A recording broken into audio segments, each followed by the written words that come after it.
Hello and welcome to what promises to be another exciting round of the Public Sector Debate Competition 2025. We are now in the quarterfinals and down to 8 teams.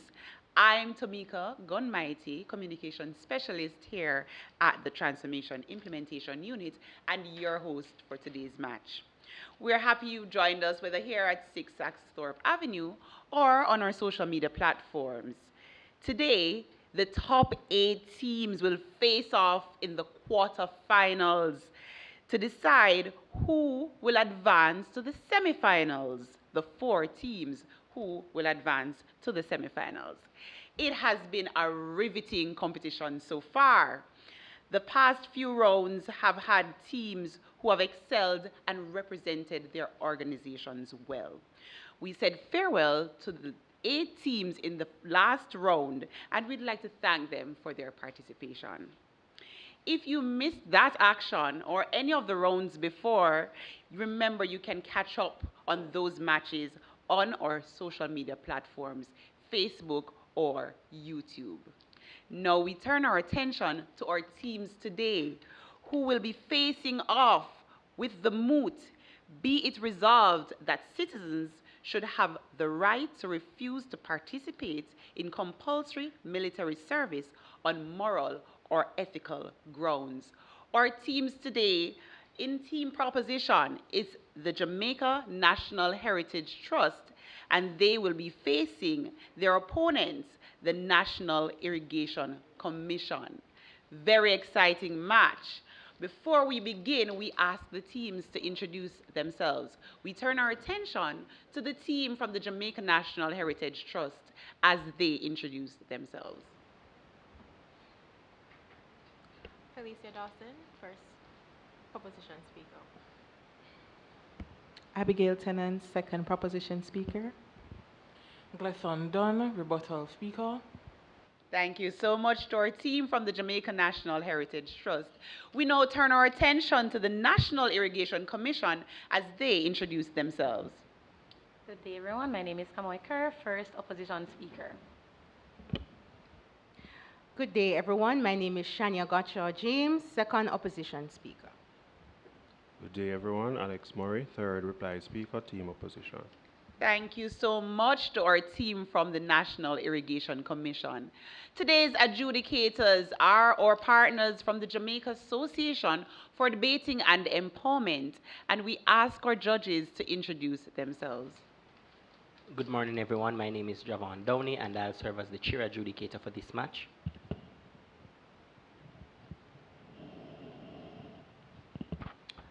Hi, good morning, everyone. I'm Jermaine Barrett, and I'm the wing adjudicator in this match. Good morning, ladies and gentlemen. My name is Roshana Jarrett, and I'll be your other wing adjudicator for this match. Thank you so much to our judges. Ladies and gentlemen, let's prepare ourselves for an exciting one. I will now turn over to the judges. The teams are familiar with the rules. All the best to both teams.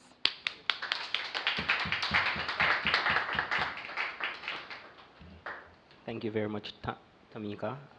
So the teams, like Tamika said, are already off field with the rules, but just a brief recap. You are allotted your respective speaking time of 7, 6, and 5 minutes, and at the first and last minute, there will be a ding of the bell rather to indicate protected time, after which you are allowed a further 15 seconds to wrap up your contributions and yield the floor.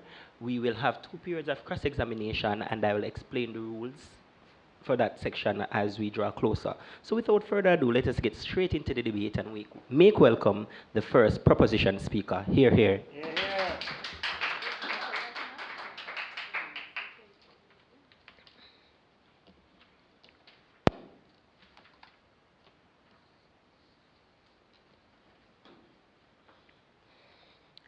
Honorable judges, opponents, supporters, good morning. This is our third lap around the human rights track, and by now the judges should just go ahead and call us what we are: certified human rights advocates. But today's debate hits different. Today we issue a solemn reminder that when free will falters, force will never suffice. And as such, we are here in full support of the MOOT that citizens should never or should have the right to refuse to participate in compulsory military service on moral or ethical grounds. And before anyone says that this couldn't happen in Jamaica, this conversation has popped up in 2008, 2009, 2011, 2021, 2022, and now here in 2025. And when a topic keeps popping up like JPS during the summer, it's not talk, it becomes a warning. But let's get our definitions out the way. Cambridge University defines citizens as members of a particular country who are entitled to freedom rights defined and protected by law. Rights are social and ethical principles of freedom, or entitlement. Compulsory military service refers to a system where the government mandates citizens to enlist in armed forces by means of conscription during times of national emergency or war. And moral grounds are personal beliefs about right and wrong, often shaped by religion, culture, or personal upbringing. Ethics grounds are principles of right conducted based on philosophical or professional standards, often guided by reason and universal human rights. I will begin this debate by using 8 points: the legalities, the loyalties, the emergency power, JDF and social programs, defending our own social and contract theory, and government overuse. While my second speaker will get into the historical bloodshed of force, and my rebuttal speaker will quite literally close the debate. Let us begin. The right to conscientious objection is enshrined in international human rights law. Article 18 of the International Convention on Civil and Political Rights guarantees freedom of thought, conscience, and religion, which includes the right to refuse military service on conscientious grounds. And this right has been affirmed by the UN Human Rights Committee that it cannot be suspended even during times of national emergency or war. And just last year, an 18-year-old from Israel refused mandatory enlistment, stating, "I refuse to believe that more violence would bring security. I refuse to take part in a war of revenge." Judges him go prison for 185 days, sitting in his own waste, and still he never betrayed his conscience. Is this what we want for our Jamaican citizens? Punishment, jail, funny business.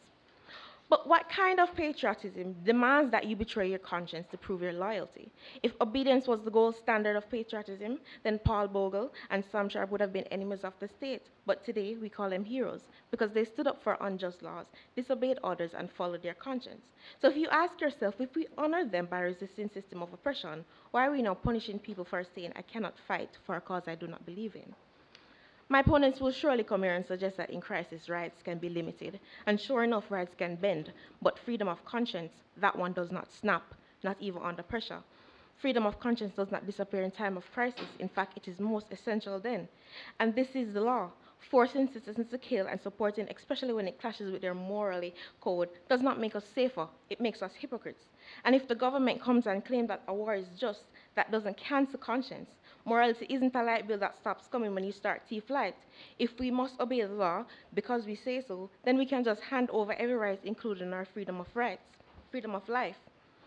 Resolving the tension between responding to emergencies and upholding individual rights and liberties is complicated, but there are answers, and we must find them.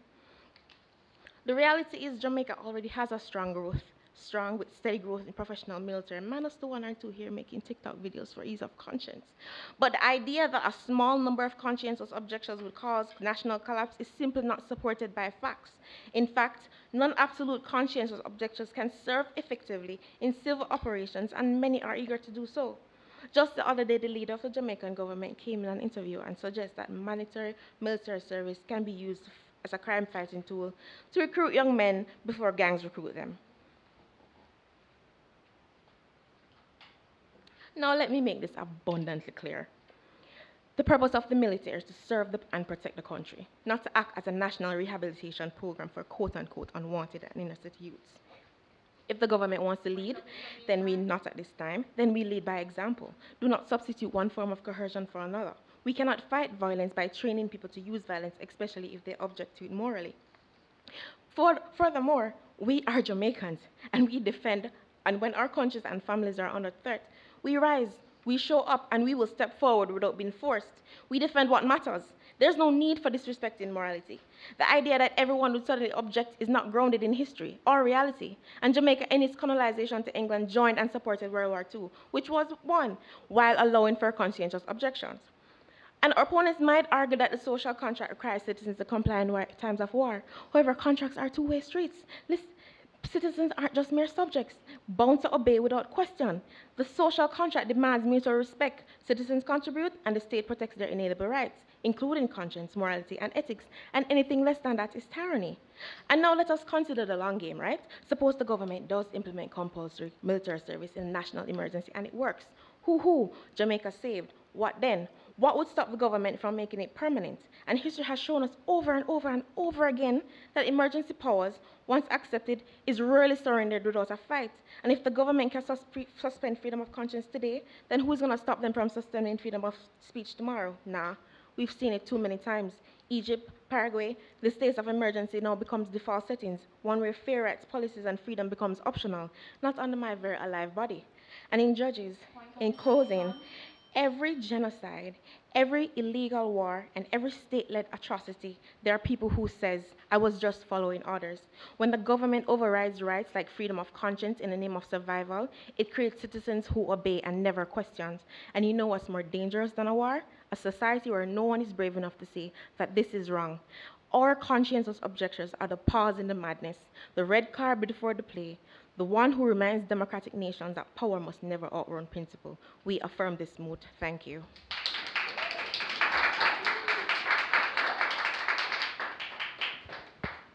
We thank the first proposition speaker for a very spirited opening to the debate, and now to do same, we invite the first opposition speaker. Hear, hear.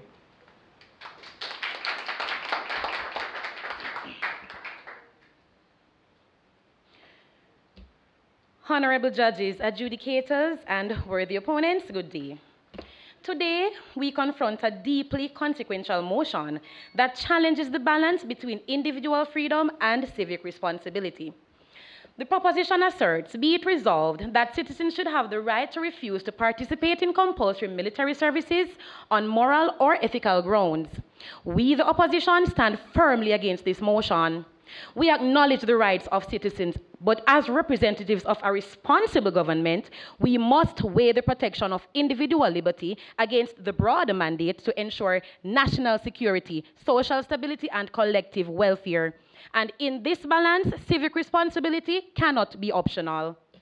Let us define compulsory military service as the mandatory enlistment of citizens to contribute to national defense, whether as soldiers or engineers, doctors, or administrative personnel. It is not limited to soldiers.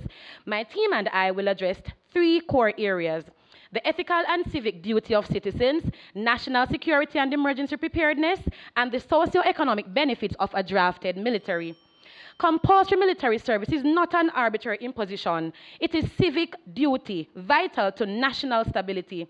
The proposition rests on a dangerous misinterpretation of ethics as purely an individual morality, but ethics, as defined by the Lehigh University Center of Ethics, refers to a collective standard that ensures the greater good of society. Ethics, Mr. Speaker, are intertwined with all aspects of our lives: family, environmental, educational, professional, and especially civic life. It also encompasses a collective responsibility through actions shaping our world. Maslow's hierarchy of needs teaches us that physiological satisfaction and safety are foundational human requirements. These are things that are inherently threatened in a situation where a democracy of all things is forced to enact compulsory military service. Mr. Speaker, if individuals have the right to refuse military service based just on subjective morality, they compromise the very system meant to protect those rights, where some evade duty while others serve. A report from the National Institute of Defense highlights that shortages in military personnel increases vulnerabilities to both internal disorder and external threats. That risk, Mr. Speaker, is real. Globally, 49 countries currently enforce active compulsory military conscription, while another 83 maintain military draft systems, including the USA, where it is seen as a civic contribution, not coercion, to the preservation of peace and sovereignty, and that requires universal participation. That truly is what ethics is. A 2021 SAY Journal study indicated that countries with high military draft refusal rates face a 30% higher risk of external aggravation. This highlights a sobering reality, Mr. Speaker, that without shared sacrifice, security collapses. Therefore, refusal cannot be optional, but a collective responsibility should be mandatory in order to protect the collective rights and freedom for all. What happens when every required citizen claims a personal moral exemption during a national crisis? The proposition neglects the social contract by Rousseau and Hobbes, which states that citizens surrender certain liberty in return for the protection of the state. Contrary to the opponents, Mr. Speaker, compulsory military service is not merely about forced combat only, but also empowers nations to respond quickly to other crises. It includes professionals such as doctors, chefs, engineers, mechanics, disaster responders, hundreds of other military fields. These professionals, Mr. Speaker, have contributed pivotal roles in non-combat emergencies, not only to fight, but also to rebuild. Look at the recent California wildfires, the Australian fires of 2020, countless natural disaster relief efforts. In all cases, Mr. Speaker, military personnel provided aid, rescued civilians, saved lives, restored public safety on moral and ethical grounds. So, my opponents, as you can see, the military includes lawful alternatives for those who have combat objections. Opting out entirely weakens national preparedness and undermines the spirit of shared duty. And to be clear, in democracies, conscription is invoked only during extreme need as a protective measure, not as a tool for tyranny. Compulsory military service doesn't just protect nations, it also develops them. According to the Institute for National Security Economics 2024, many countries with military conscription, including some in NATO, experience a 1.5 higher GDP growth rate. Also, foreign investment increased by up to 300% in countries like South Korea, Slovakia, and Romania due to enhanced stability and investor perception of safety. Mr. Speaker, also, defense technologies like the GPS and cybersecurity, which are born in the military, now power civilian infrastructure and global commerce. On a personal level, Mr. Speaker, military service does a lot of good. It enhances youth development through leadership, resilience, discipline, and civic engagement. A 2025 ABC report highlights how compulsory military service and conscription reduces crime, increases job readiness, improves mental toughness, especially among the youth. It highlights to them the psychological, social, and educational dimensions of life. Colleagues, we must remember that rights walk hand in hand with responsibilities. Personal beliefs are important, but they must not eclipse the collective duty to defend the nation, support national stability, and preserve civil order. The proposition imagines a world of idealistic peace, but we do not live in a perfect world. We live in a world of real threats that demand unity, not selective participation. If refusal becomes the norm, who will stand when needed? We risk creating a system where the burden falls on a shrinking few while others invoke moral exemptions, not for justice, but for convenience. I ask the opposition, what is the alternative if everyone were to refuse? Let us not forget, our freedoms exist because generations before us and among us chose service over self-interest, not just in belief, but in action. And for these reasons, we strongly oppose the motion. Thank you.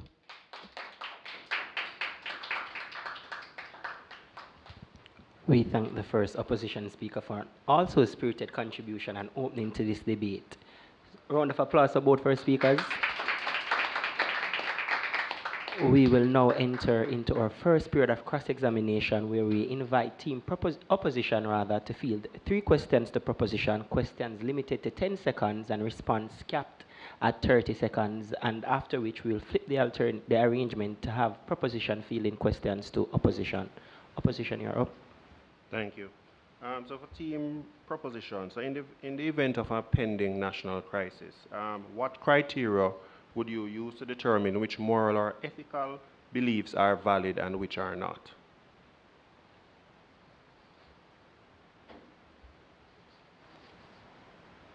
My opponents are speaking as if Jamaicans won't stand up for themselves. People will volunteer without being forced.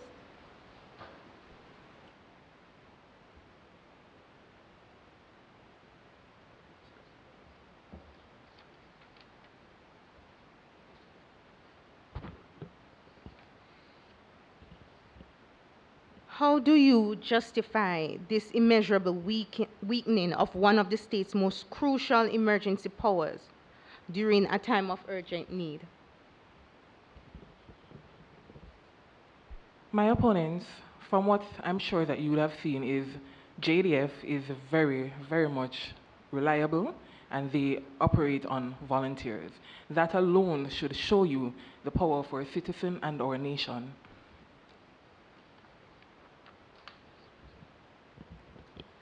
You mentioned the social contract, but you didn't mention the part of it which said you had to surrender certain liberties for certain rights, responsibilities for society. How do you align the principle of equal responsibility with the shared burden in society?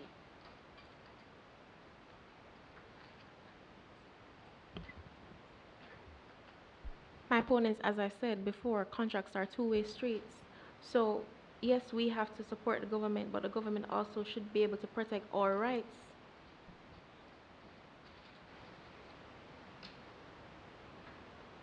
All right, so we thank opposition for their questions, and now we'll entertain the questions from proposition.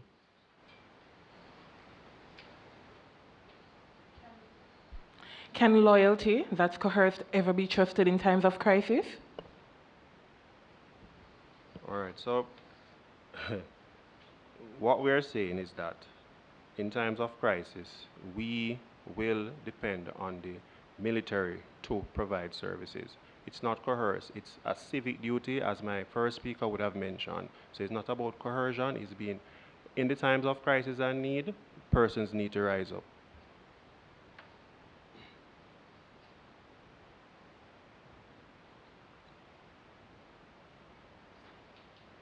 But how do you propose handling cases where citizens' moral and ethical objections arise after they've begun serving?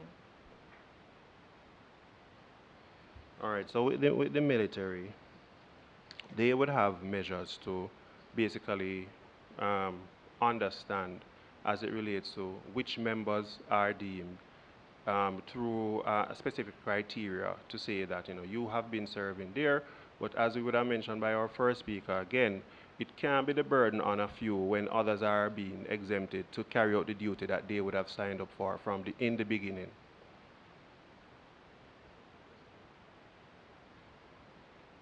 Can you provide an historical example where suppressing conscientious objection has led to a positive outcome for society?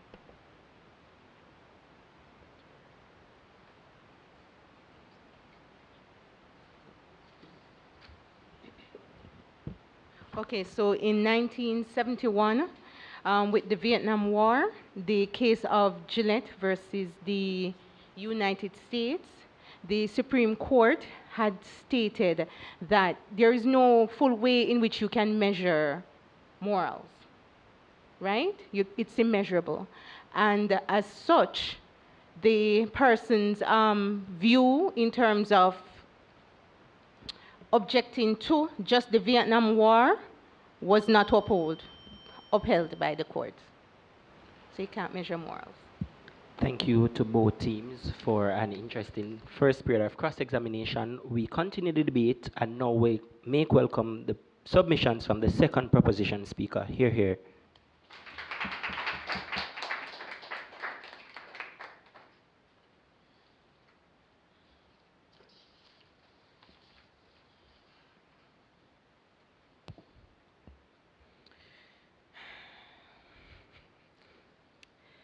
To my do I need to press? Okay. To my first opposition speaker, in every situation that required conscription, it had to do with war.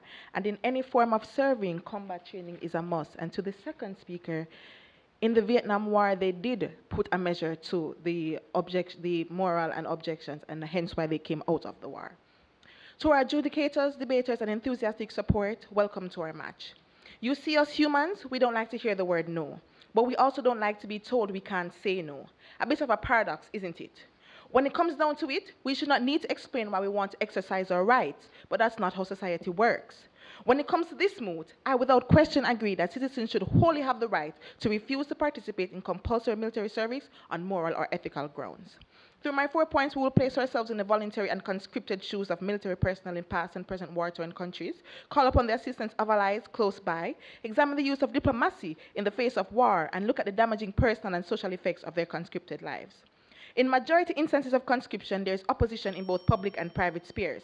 People must believe in the reasons that they should fight and serve for, but when they are not allowed to form those beliefs on their own, or their beliefs and values go against that which is being pushed onto them, you are stripping people of their right to their beliefs. Put yourself in the shoes of those that fought in World War I and II. The lives of young individuals mandated to defend their country, defend what they were told was right. They were put into brutal combat, dying in trenches and fields in lands that are not theirs, when all they wanted to do was hide, be with their loved ones, escape the gunfire, not stepping into it. In countries like Germany, France, Russia, and Britain, to name a few, they did not get to refuse. Many of them never even got the chance to go back home. Forcing persons to be a part of, not at this time, Forcing persons to be a part of such, even when they have claimed that it's against their moral and ethical basics, violates them as a human. And if you're willing to violate this right, we can only imagine what other rights will be revoked in the name of serving the country. If we know anything about being in the military, we know that they define what their ethics and morals now are. And in this belief, you're expected to operate as a unit. But how unified can we be when there was no choice in the unifying? When we give persons the option to fight or serve for their country, it reveals just how deep the patriotism actually lies within its citizens. If we think on Jamaica's 2030 vision, the place of choice to live, work, raise families, and do business, wouldn't these individuals want to volunteer to keep their country protected? Governments would not need to require citizens to fight to save a place, not at this time, that they want to keep safe. People are oftentimes willing to defend their homes. In World War II, whilst those living in Britain were being conscripted, many individuals from then colonies willingly volunteered to fight on behalf of Britain out of loyalty. They were not included in the draft, but they felt a moral obligation to protect the country that was in charge of their well-being. In that same vein, if the argument of enforcing conscription is necessary so as to have a large number of people defending the country, then in the case of Britain, that 5,896,000 people was still not enough to defend the Axis powers. Can you imagine how many of these civilians tried to refuse, yet they were disregarded and placed into the conflict, and still their presence was not enough? It would be good to remember, not at this time, it would be good to remember that in the thick of war, your right to life is non-existent. So while we still have our rights, we must allow persons to refuse what is morally and ethically just to them. Let's look at a more recent example. Ukraine. It has been enforcing conscription in order to defend itself against Russia in their war of 3 years, pulling men 25 and older to fight in the battle. However, these men, many of whom who are recruited with no warning, proved to not be enough, forcing the country to send out international calls of assistance, bringing approximately, not at this time, 20,000 volunteers who were given the option and chose to assist in their fight. This statement comes to mind: no man is an island and no man stands alone. And in the face of war, not even islands are left to defend themselves by their lonesome. There are so many international treaties, pacts, and agreements, such as the British-Polish-Ukrainian Trilateral Pact 2022, NATO 1949, or Franco-Greece Defense Agreement 2021, that demonstrates how countries will assist in the defense of another country. Why then must countries flatten the rights of citizens who refuse based on their ethical and moral standings when there is assistance ready and willing? These pacts highlight the willingness of others to stand and support a country in their fight, which in turn encourages citizens to stand with and defend the safety or sovereignty of their own land. Furthermore, before rounding up citizens to possibly die for their country, shouldn't countries seek to exhaust all forms of diplomacy before jumping to throw out rights? What happened to the Inter-American Treaty of Reciprocal Assistance or abiding by the United Nations Charter of Rights? It cannot be that systems put in place are put aside so easily in favor of swift decisions that affect one's rights to freedom of thought, belief, and religion, their right to refuse compulsory military service. But what about negative social and personal effects when we force citizens to participate? The psychological trauma, the PTSD that will be embedded with them, the ostracization due to these mental health issues. And if they return, what about disabilities, hearing loss from explosions, shrapnel stuck in the body, dismemberment of limbs, the interruption of life plans, family plans put on halt, single parents being forced to leave with no help in caring for their child, plans of higher education being disrupted, citizens being unable to support their family. And when this mass of our healthy and viable citizens are off to serve, who is expected to keep the country going, to revive the industries and maintain the economy?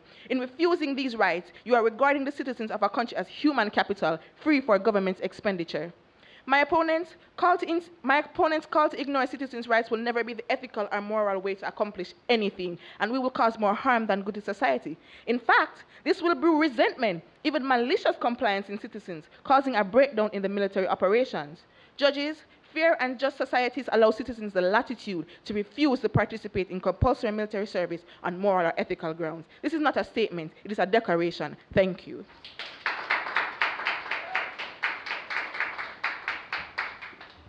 We thank the second proposition speaker for spirited contributions to this debate, and now to continue in likewise manner, we make welcome the second opposition speaker. Hear, hear.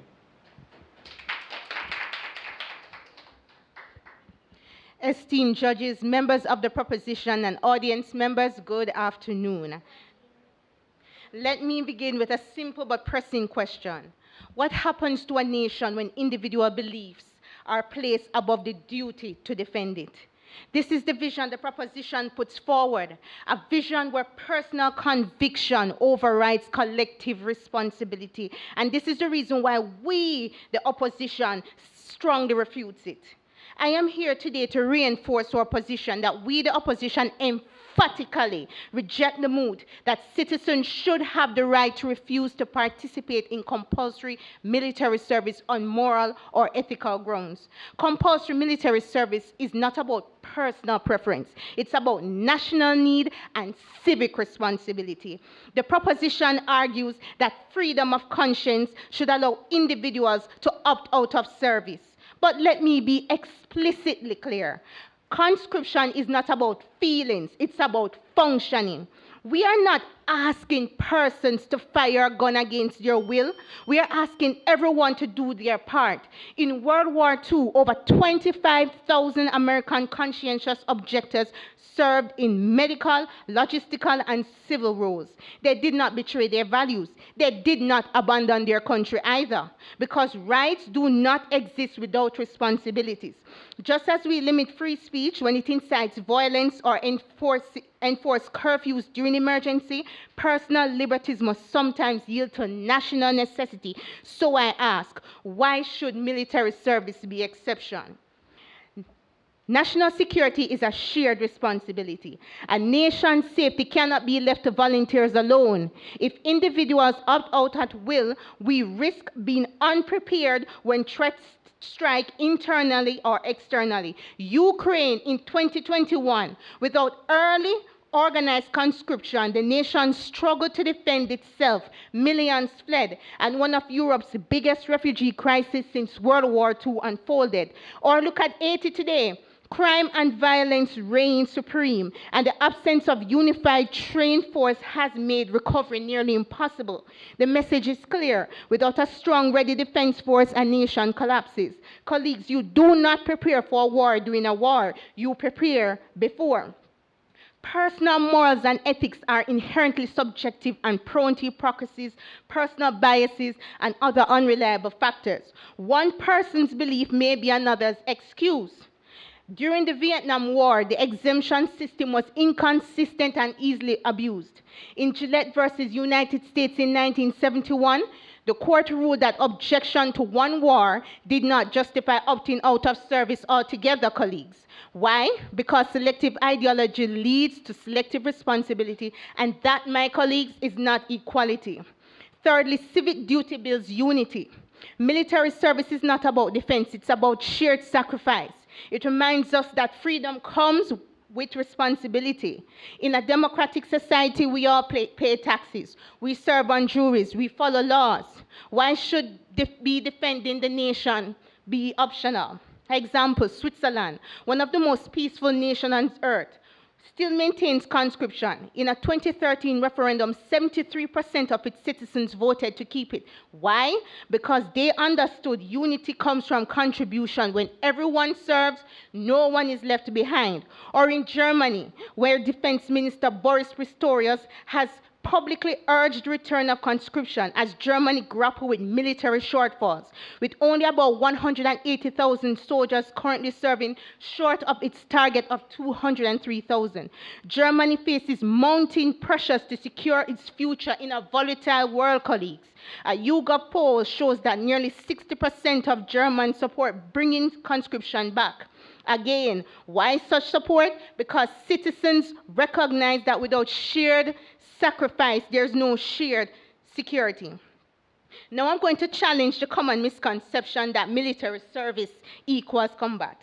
In the modern context, the military is diverse and multifaceted.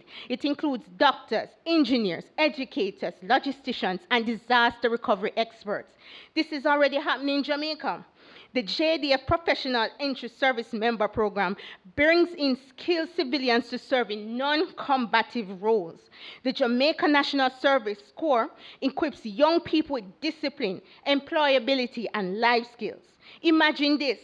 Mr. Joseph and Miss Polly's son and daughter, once facing limited prospects, now have the opportunity to further their education, careers, and have a real future. That is how military service breaks cycle, not just to build defenses. Colleagues, this is the Jamaican reality. And yes, my proponents, conscientious objectors have a place. Non-combat roles are a globally accepted solution supported by institutions like Amnesty International, ensuring dignity without exemption from duty.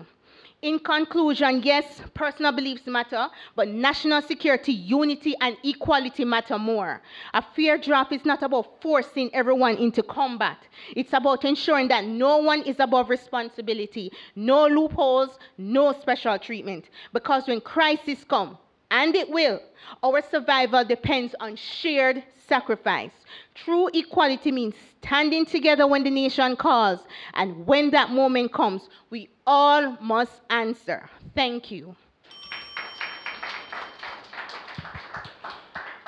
Right on the bell. We thank the second opposition speaker for her also spirited contributions to this debate.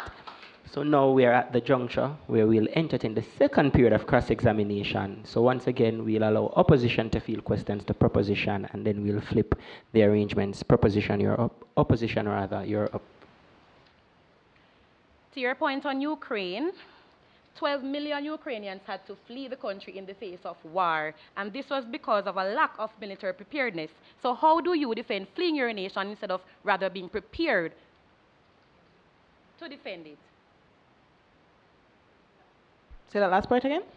How do you defend, how do you account for the fleeing your nation instead of being prepared to defend it? 12 million Ukrainians had to flee in the face of war because of lack of preparation. To your point. One, there are persons that are also stood up and fought for their country voluntarily, as well as with the military conscription that they put in forcibly. And also, in times of war, there will always be individuals fleeing a country because it is war and people want to save their lives.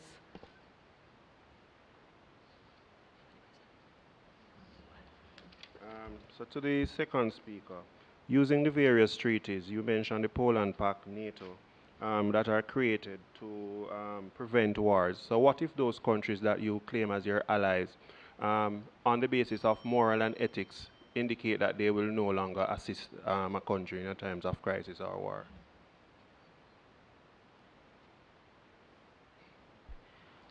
Well, it is their right. However, as I said, them participating or helping out will also encourage citizens. That doesn't state that the citizens within the country or other countries may not come to their assistance because of this. So without conscription, how would those countries prepare as it relates to for war, or also in relation to providing its duty for its country when allies are no longer willing to participate?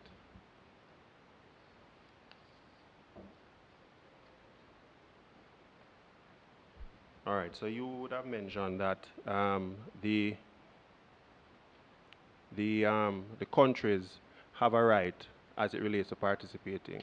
But we are saying that without conscription, the onus will be on the other country, one, to have its citizens prepare, and two, defend the nation. How would you justify that?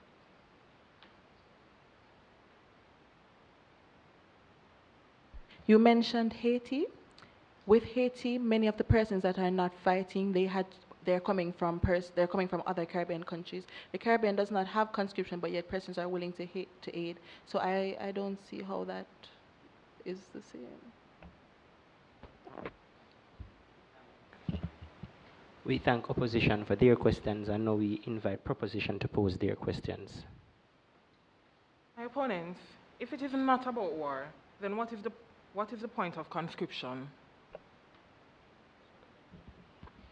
Remember, we have already mentioned in our speeches that conscription does not only apply to war. We have internal threats, natural disasters, so hence the importance of the military in those life and death situations. So it's not just about war. Okay. And what stops the government from using this military conscription against its own people? Well, we have yet to we have yet to see or find any evidence of such a government using that conscription against its citizens or other war efforts. So we have yet to see. And from proposition.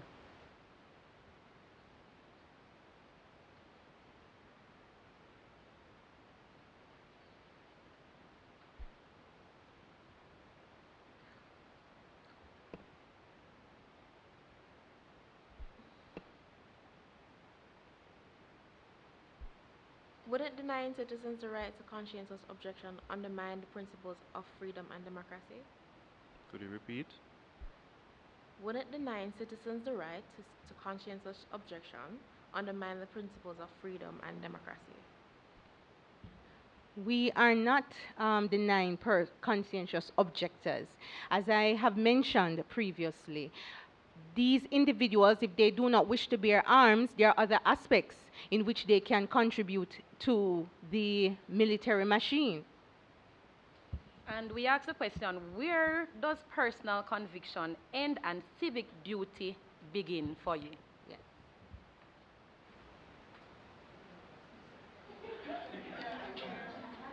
I can't answer. All right, so we thank both teams for an interesting period of cross-examination. We will now pause for 1 minute to allow the finishing touches to be placed on the reply speakers, after which we will resume with the submission from the opposition reply speaker to close out the debate on that side of the House. The 1 minute starts now.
And that bell signals the end of the 1 minute break. So now, to close out the debate in totality for side opposition, we make welcome the opposition reply speaker. Hear, hear.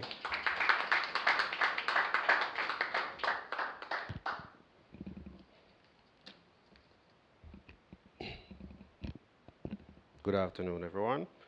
This debate asks a profound question. Should the individual conscience outweigh the collective survival of the nation? We on the opposition team say no. Our position is clear. While personal beliefs hold significance, they cannot be a valid reason to determine mandatory service when it comes to national security, unity, and fairness. Our first speaker laid the foundation by framing the debate around national security, ethical responsibility, and the collective good.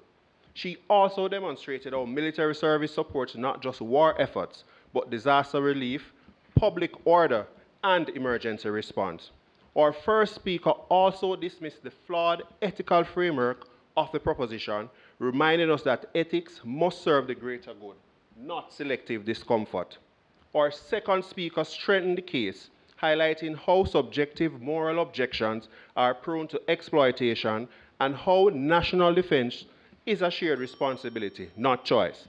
She reminded us that Haiti's chaos and Ukraine's refugee crisis are cautionary tales of unpreparedness and that preparedness demands participation.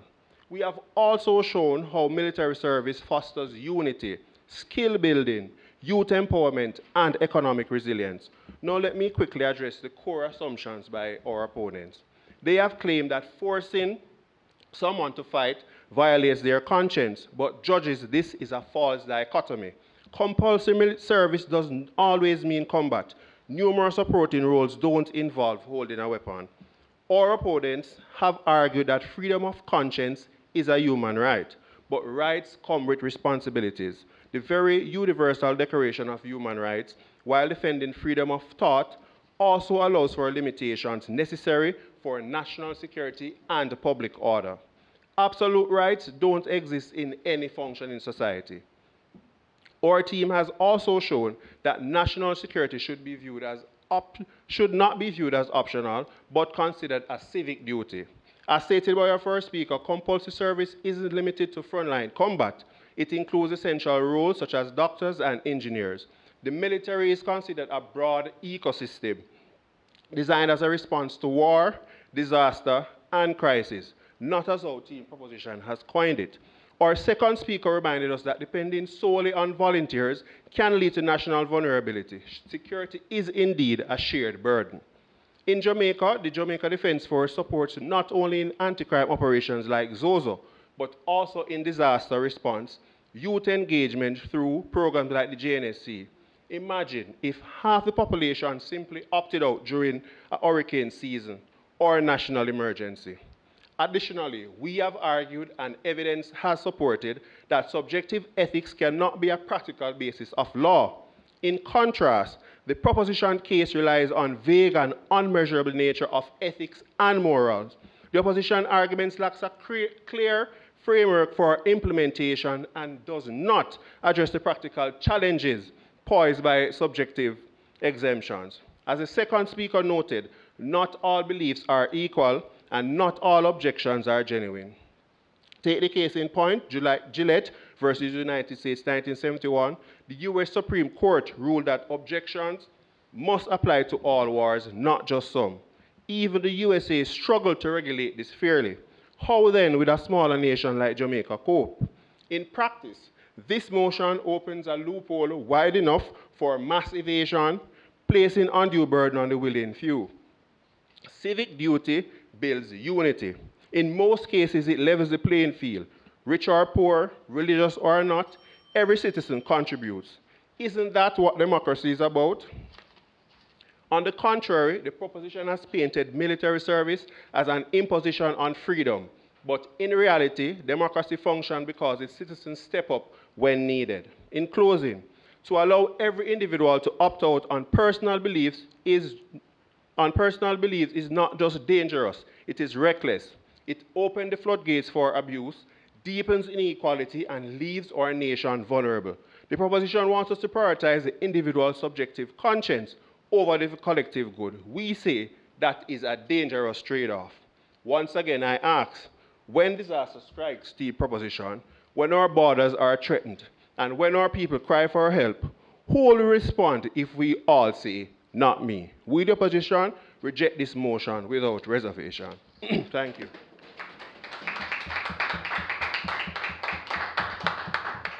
We thank the opposition reply speaker for closing out the case beautifully on that side of the House. And now to close the debate in totality, we invite the proposition reply speaker, here.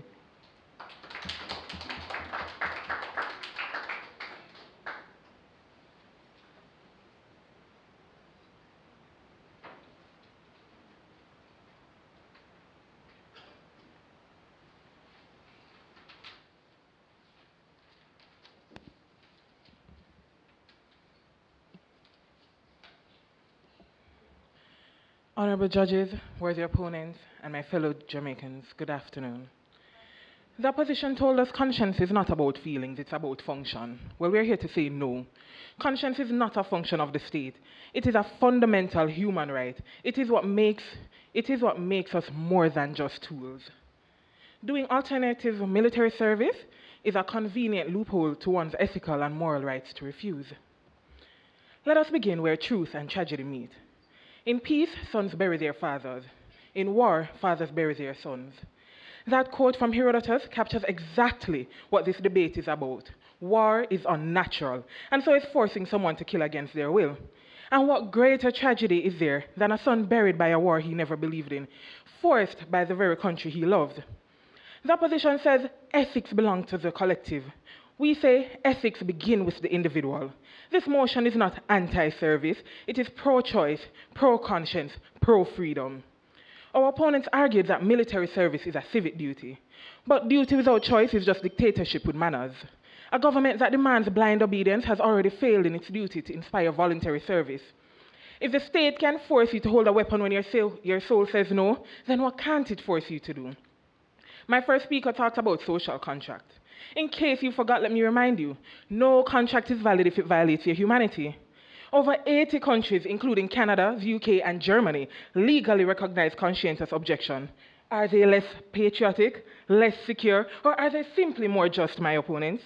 Even the ICCPR, which Jamaica has signed, calls freedom of conscience non-derogable. That means it cannot be suspended, not during war, not ever. So when the opposition stands here suggesting conscience can be overridden for the sake of the state, they're not only ignoring the law, they're shaming Jamaica on the international stage. Imagine a young Rasta in St. Mary who says, "War a Babylon business, do you jail him?" The moment we criminalize conscience, we cease to be a democracy and become a dictatorship with a flag. Let's not pretend this is new, my opponents. For centuries, our people were forced to serve, stripped of rights, and punished for saying no. Michael Manley said it best. You cannot build a free society through force. The people must believe, not obey blindly. And the people do believe. According to a Caribbean Policy Research Institute study, over 70% of Jamaica support voluntary service. Why?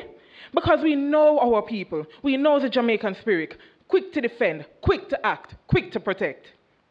Are you, my opponent, saying that in a real national emergency, Jamaicans will not rise to defend Jamaica land we love? Unless threatened with jail, make it make sense. Jamaicans volunteer, but nobody fights well when forced. And Jamaica, we were born of resistance.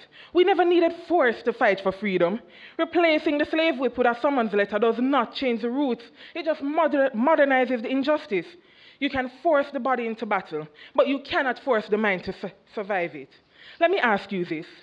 Is Desmond Doss a coward?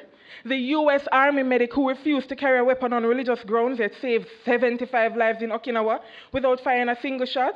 If that's your cowardice, your definition is broken. We've seen this before. When obedience is mandatory and conscience is a crime, it never ends in freedom. It ends in regret, carved into the gravestones of the silent. Conscientious objection is not desertion. Countries like Germany and Finland allow alternative service in healthcare, disaster response, and social work because service isn't defined by violence, it's defined by value. The JDF currently runs on volunteers and does so with honor and of efficiency. There is no evidence that conscription would improve national defense. In fact, RAND's 2022 study found that volunteer forces outperform conscripted ones in combat readiness, morale, and long-term national security. In other words, freedom doesn't weaken a nation, it strengthens it. And to those who cry, "What about national emergencies?" we answer this. If the law only works when times are calm, it is not a law, it's a lie. And Jamaica has already learned this the hard way. Tivoli Gardens, Green Bay, Zozos, you want to add conscription to that list? Compulsory military service is just state-sanctioned gunmanship. Orders, obedience, no questions asked. The only difference, one wears camouflage, the other wears clerks. The opposition call it civic duty, but a nation built on forced duty is not a democracy. It's a drafting machine, and Jamaica is better than that. Or are you, my opponent, saying that we aren't? True service comes from belief, not coercion. We're not saying people shouldn't serve. We're saying let them serve with integrity, not intimidation. We're not dismissing the national interest. We're saying it is best protected by free citizens, not forced bodies. And if your vision of patriotism requires violating conscience, then maybe the real threat is not the objector. It's the oppressor, the ones like you. We, the proposition, believe in a Jamaica of conviction, not compulsion. A Jamaica where the soul of the people is as protected as its soil. A Jamaica where freedom doesn't end, where fear begins. Compulsory military service has no place in a free and proud Jamaica. We stand boldly, firmly, and unapologetically in opposition. Thank you. All right. Thank the opposition, the proposition rather, reply speaker for a beautiful closing to the debate. We now hand over to Mrs. Gunmighty. Thank you so much, Javon. What a stimulating and thought-provoking discussion. Give the teams another round of applause, ladies and gentlemen. They made arguments for and against the MOOT. Be it resolved that citizens should have the right to refuse participation in compulsory military service on moral or ethical grounds. Let us know your views. Leave comments under our social media pages. The verdict now rests with the judges, so they will break to deliberate, and the next voice you will hear will be from our chief adjudicator, who will let us know the winner of the match and the best speaker. Please stay tuned.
Welcome back, ladies and gentlemen, to the exciting quarterfinal rounds.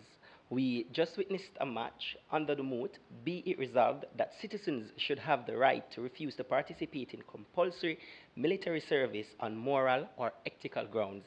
In proposition, we had the Jamaica National Heritage Trust, and in opposition, we had the National Irrigation Commission.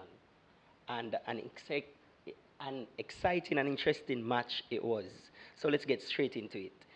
The debate was centered around compulsory military service, otherwise referred to as conscription. And one of the most interesting things that came out of the debate is how, how both worlds or both alternatives were set up. So on side proposition, we get this framing to say that conscription is solely about war, and it's we only get to have this debate when we are on the brink of war, right? But in opposition's framing are out, they contextualized the debate. They said that conscription is not just solely about war. It's responding to national emergencies. It's responding to natural disasters and other facets of things, but it also includes war. So what were the key turning points in the debate based on these framing or setting up of the context? The first key turning point in this debate was the moral and ethical concerns and whether that supersedes the imperative of the citizens to defend against threats.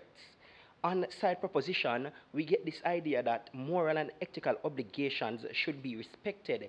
They tell us about the conscientious objections that citizens are afforded in human rights practices and say that citizens have the right to aerate their conscience. And when we defend conscription, we are in effect entrenching on this right to hear their conscientious objective, and that is just totally bad and will lead to unideal outcomes. Whereas in opposition, they tell us that these conscientious objections and these rights that side proposition are arguing for in the greater scheme, in the grand scheme of things, and ethics having to do with the collective well-being of the society, that these individual rights are less significant. And if push comes to shove, we as a society, because there is no absolute right, should be willing to entrench on these rights to protect, again, the society as a whole. Also, again, going back to how they framed the debate, they said that conscription is not always about war, and it means that citizens can serve in other areas, such as being doctors, being engineers, and other useful areas. So that was the first major turning point in the debate, and we think that on that specific turning point, side opposition would have emerged victorious. The next key turning point is to what extent is it detrimental to the military to utilize conscription? Proposition gave us this framing, and they said that when people are forced to join the military against their will, against their own decision, they end up being and acting in malicious ways, right? And that works against the very idea of them protecting the states, that they did not have a choice in so doing. And opposition again combats this by telling us, listen, this is not solely about war. We are not drafting all of these people to come and to go and face a war. We are utilizing them in other non-lethal roles. And they gave us the story about persons serving in various wars, such as World War, and they served in other capacities that were not lethal. So that would have directly combated against the arguments that were proffered by proposition to say people are going to act in malicious ways. They tell us that if people are working in areas that they're naturally inclined to work in, then we will not have this inclination to be malicious because they're not doing something that is not required of them. Lastly, the major turning point in this debate was, what are the alternatives, right? Proposition tells us that we have NATO and other alliances that can come to the aid of the countries when they are faced with war. So we don't need to make it mandatory for our citizens to enlist in the army. They tell us that usually this is the case. This is what obtains in status quo. And people will join wars to serve the interest of their nations.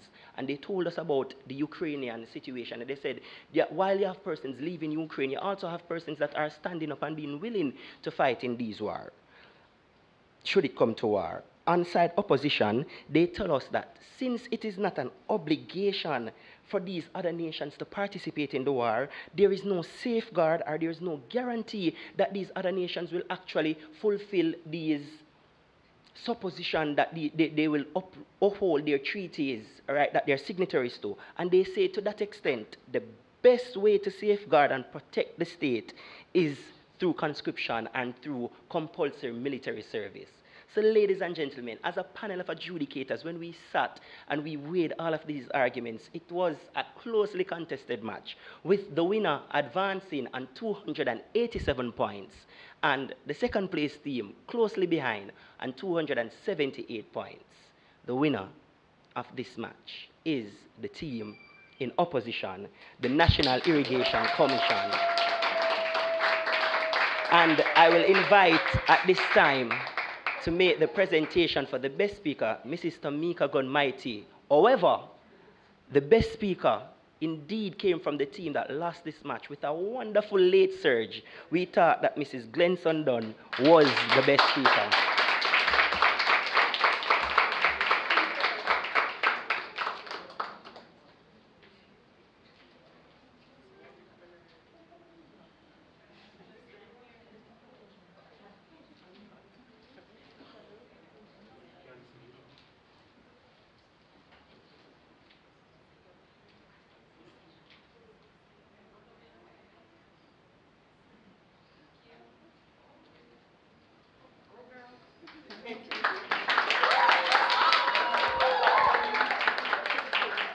Congratulations to our best speaker. Congratulations to both teams. Give them another round of applause. And congratulations to our winners, who will now advance to the semi-final round of the competition. Thank you so much to our judges, audience members, and to you, our viewers online. Please continue to question, listen, and engage, and stay tuned for our next match, which is coming up at 2 p.m. between the Universal Service Fund and the Judiciary of Jamaica, who will be debating the MOOT. Be it resolved that the benefits of strict KPI regimes in the public sector outweigh the costs to employee creativity and innovation. Please stay tuned. We will be right back.